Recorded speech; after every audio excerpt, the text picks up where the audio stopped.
Hello friends, welcome to খেল দুনিয়া। League shield জয়ের পর আগামীকাল সেমিফাইনালে উড়িষ্যার বিরুদ্ধে নামছে মোহনবাগান। মোহনবাগান উড়িষ্যার বিরুদ্ধে নামার আগে মোহনবাগানের জন্য কিন্তু একটা দারুণ স্বস্তির খবর, সেটা হচ্ছে মোহনবাগানের ডাগ আউটে দেখা যাবে অ্যান্টোনিও লোপেজ হাবাসকে। তিনি কিন্তু দলের সাথে গেছেন, অর্থাৎ এখানে কিন্তু অনেকটাই শক্তি যোগায় অ্যান্টোনিও লোপেজ হাবাস, কারণ তিনি যদি ডাগ আউটে থাকেন প্লেয়াররা কিন্তু অনেকটাই নিজেদের ছন্দে খেলতে পারেন, যেটা কিন্তু তিনি বেঞ্চে না থাকলে সেই খেলাটা দেখা যায় না।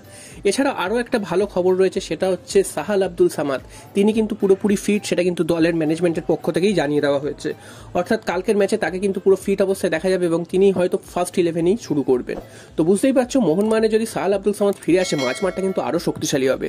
লাস্ট 2-3টে ম্যাচে কিন্তু মোহনবাগানের মাঝমাঠ সাহাল আব্দুল সামাদ না থাকা সত্ত্বেও ভালোই ফুটবল খেলেছে এবং মাঝমাঠে কিন্তু তার অভাবটা বোঝা যায়নি। এবার যদি তিনি ফিরে আসেন সেক্ষেত্রে তো আরও ভালো হবে এবং অভিষেক সূর্যবংশী তিনি কিন্তু সাহাল আব্দুল সামাদের অভাবটা কিন্তু ঢেকে দিচ্ছিলেন।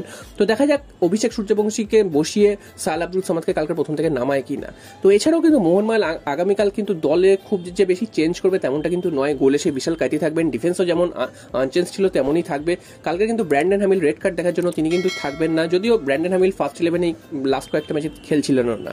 তো ডিফেন্সটা কিন্তু এরকম হতে পারে, সেটা আনোয়ার আলীর সাথে হেক্টর ইউসতে এবং সুভাশিস বোস যেমন থাকে প্রত্যেক দিন। এবং হেক্টর ইউসতে কিন্তু লাস্ট ম্যাচে খুব দুর্দান্ত ফুটবল খেলেছেন, আনোয়ার আলীও ভালো ফুটবল খেলেছেন এবং একটু ওপর দিকে অনিরুদ্ধ থাপা থাকবেন, অর্থাৎ ডিফেন্সিভ মিডফিল্ডার হিসেবে অনিরুদ্ধ থাপা থাকবেন। তার উপরে হয় সাহাল আব্দুল সামাদ খেলবেন, নাহলে অভিষেক সূর্যবংশীকে দেখা যেতে পারে। দুটো উইং দিয়ে লিস্টান কোলাসও খেলবেন এবং মনবীর সিং খেলবেন এবং তার উপরে থাকবেন জানি কাউকো, আর একদম উপরে থাকবেন দিমিত্রি পেট্রাটসের সাথে জেসন কামিংস বা আর্মান্দো সাদিকু। তো জেসন কামিংস লাস্ট দিন গোল পেয়েছেন, হয়তো তিনি স্টার্ট করবেন। এমনটাও হতে পারে যে আর্মান্দো সাদিকুকে আগে স্টার্ট করানো হলো, তারপর কিন্তু জেসন কামিংসকে পরের দিকে নামানো হলো, কারণ তিনি সাবস্টিটিউট হিসাবে নেমে কিন্তু অনেকগুলো গোল করেছেন। তো সেটাও কিন্তু করা হতে পারে এবং আর্মান্দো সাদিকুর কিন্তু উড়িষ্যার বিরুদ্ধে ট্র্যাক রেকর্ডও ভালো। তিনি কিন্তু এর আগের ম্যাচে মোহনবাগানের হার বাঁচিয়েছিলেন, 2-0 ম্যাচ থেকে 2-2 করে দিয়েছিলেন আর্মান্দো সাদিকু।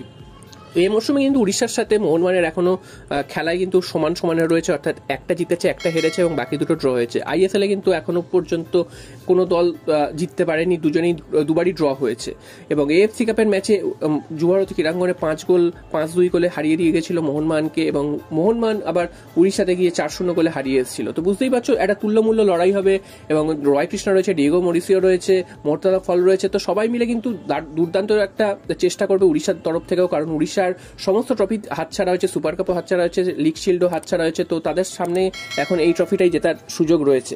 তো তারাও কিন্তু তেড়ে ফুড়ে খেলবে এবং আগের দিন দেখেছি কেরালা ব্লাস্টার্সের বিরুদ্ধে পিছিয়ে পড়েও একদম শেষ মুহূর্তের গোলে সমতা ফিরিয়েছিল এবং তারপর সেই ম্যাচটা তারা কিন্তু বের করে নিয়েছিল। তো মোহনবাগানের বিরুদ্ধে তারা একটা মরণ কামড় দেওয়ার চেষ্টা করবে। মোহনবাগানের সামনেও সুযোগ রয়েছে, সেটা হচ্ছে ট্রাভেল করার, অর্থাৎ ত্রিমুকুট জয়ের। তো ত্রিমুকুট জয়টা মোহনবাগান করতে পারবে কি পারবে না সেটা সময় বলবে, তবে মোহনবাগানের যাতে আত্মতুষ্টি না হয়, অতিরিক্ত আত্মবিশ্বাস না চলে আসে, সেটাও মাথায় রাখতে হবে। এবং আরও একটা তোমাদের জানিয়ে দিই যে আগামী যে মোহনবাগানের হোম ম্যাচ রয়েছে সেমিফাইনালে, তার কিন্তু টিকিট অনলাইনে দিয়ে দিয়েছে এবং সেখানে কিন্তু একটা বাজে জিনিস দেখা যাচ্ছে, সেটা হচ্ছে ম্যাচ ডের দিন অনলাইন টিকিট রিডেমশনের অপশন রাখেনি। অর্থাৎ এটা কিন্তু সমর্থকদের মধ্যে একটা ক্ষোভ ছড়িয়ে পড়ার সম্ভাবনা রয়েছে, কারণ প্রচুর সমর্থক দূর দূরান্ত থেকে আসেন, তাদের কিন্তু দুদিন করে এসে টিকিট কালেক্ট করা সম্ভব নয় এবং তাদেরকে গাড়ি ভাড়া খরচ করে আসতে হয়। তো সমস্ত কিছু একটা অসুবিধার মধ্যে দিয়ে সমর্থকদের যেতে হয় এবং মাঠে পর্যাপ্ত জল থাকে না, যদিও জলের ব্যবস্থা করা হবে বলে জানা যাচ্ছে আগামী ম্যাচে।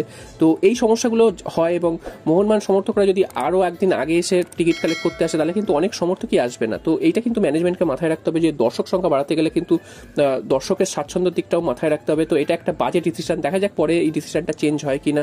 এবং আগামীকাল উড়িষ্যার বিরুদ্ধে মোহনবাগান নামছে, সেটা কিন্তু একটা হাই ভোল্টেজ ম্যাচ হতে চলেছে এবং দেখা যাক প্রথম লিগে জিতে মোহনবাগান একটা অ্যাডভান্টেজ নিয়ে রাখতে পারে।